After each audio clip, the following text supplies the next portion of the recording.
ساری بدماشیاں کرنے کے بعد تو ماننے کے لیے تیار نہیں. کم از کم حضرت عمر تو رو پڑے نا جی.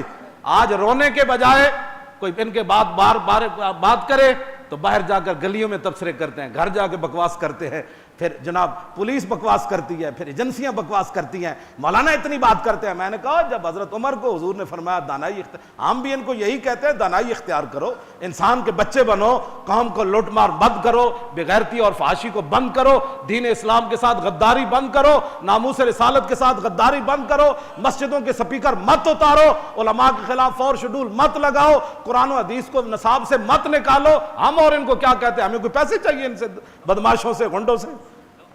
پوری ایجنسی حرکت میں آ جاتی ہے. یہاں کئی بیٹھے ہوتے ہیں جا کے جی مولانا صاحب یہ تقریر کر رہے تھے. میں نے کہا بچہ جب تک دم میں دم ہے نا, وہ آج نکل جاوے ساڑھو کوئی توجہ, جب تک آج نکل, توجہ بھائی توجہ, اب بات سنو, آج روح یہاں سے نکل جائے یہ تو امانت ہے, جاتے ہوئے نکل جائے, گاڑی میں نکل جائے, سوتے ہوئے فلاں کو ہارٹ اٹیک ہو گیا, کدھر کہتے ہارٹ اٹیک ہو گیا, ایویں بھی نکل جانی. لیکن دم میں جب تک دم ہے, خاک ہو جائیں ادو جل